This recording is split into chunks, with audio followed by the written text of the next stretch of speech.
ফুটবলের মাঠে যখন একজন খেলোয়াড় বল পায়ে নাচতে নাচতে প্রতিপক্ষকে পরাস্ত করেন, তখন অনেকেই বলেন এটাই ব্রাজিলিয়ান ফুটবলের আসল সৌন্দর্য। আর এই সৌন্দর্যের নামই ঝিঙ্গা। ঝিঙ্গা পর্তুগিজ শব্দ।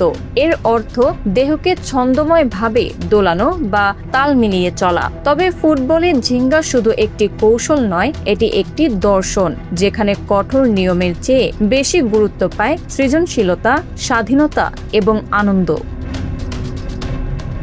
অনেক ইতিহাসবিদ মনে করেন ঝিঙ্গার শিকড় রয়েছে আফ্রিকান বংশোদ্ভূত ব্রাজিলদের ঐতিহ্যবাহী মার্শাল আর্ট কাপোইরাতে।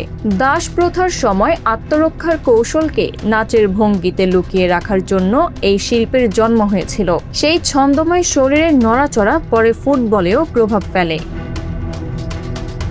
বিশ্ব ফুটবলে ঝিঙ্গাকে জনপ্রিয় করে তুলেছেন পেলে, গ্যারিনচা, জিকো, রোনালদিনহো, রোনালদো, রিভালদো এবং বর্তমান প্রজন্মের নেইমারের মতো তারকারা। তাদের খেলার অন্যতম বৈশিষ্ট্য ছিল দ্রুত দিক পরিবর্তন, চমকপ্রদ ড্রিবল, ফিন্ট, বলের ওপর অসাধারণ নিয়ন্ত্রণ এবং প্রতিপক্ষকে বিভ্রান্ত করার দক্ষতা।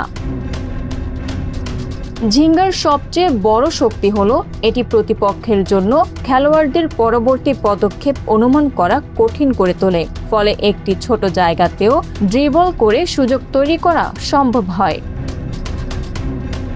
এই দর্শনই ব্রাজিলকে বিশ্ব ফুটবলের অন্যতম সফল জাতিতে পরিণত করেছে। 1958 সালে মাত্র 17 বছর বয়সী পেলের নেতৃত্বে ব্রাজিল প্রথমবার বিশ্বকাপ জেতে। এরপর 1962, 1970, 1994 এবং 2002 মোট 5 বার চ্যাম্পিয়ন হয় তারা এই ঝিঙ্গা স্টাইলে খেলে। আজও কোনো দেশ ব্রাজিলের এই 5টি বিশ্বকাপ শিরোপার রেকর্ড ছুঁতে পারেনি। ব্রাজিলে ঝিঙ্গা শেখানো হয় শুধু একাডেমিতে নয়, সমুদ্র সৈকত, রাস্তা, ফাভেলা কিংবা ছোট ছোট খোলা জায়গায় খেলতে খেলতে শিশুরা এই কৌশল রপ্ত করে। ছোট জায়গায় খালি পায়ে কিংবা ছোট বল দিয়ে খেলতে খেলতে তাদের বল নিয়ন্ত্রণ এবং দ্রুত সিদ্ধান্ত নেওয়ার ক্ষমতা তৈরি হয়। তবে আধুনিক ফুটবলে ঝিঙ্গার ব্যবহার কিছুটা বদলে গেছে। এখন কৌশলগত শৃঙ্খলা, উচ্চগতির প্রেসিং এবং দলগত খেলায় বেশি গুরুত্ব দেওয়া হয়। তবুও ব্রাজিলিয়ান ফুটবলের পরিচয় হিসেবে ঝিঙ্গা আজও অমলিন। ঝিঙ্গা শুধু একটি ফুটবল কৌশল নয়, এটি ব্রাজিলের সংস্কৃতি, ইতিহাস এবং মানুষের প্রাণবন্ত জীবনের প্রতিচ্ছবি। তাই যখনই বল পায়ে একজন ব্রাজিলিয়ান খেলোয়াড়কে নেচে নেচে এগিয়ে যেতে দেখা যায়, তখন মনে হয় তিনি শুধু ফুটবল খেলছেন না, যেন ফুটবলের ভাষায় এক টুকরো শিল্পকর্ম উপহার দিচ্ছেন।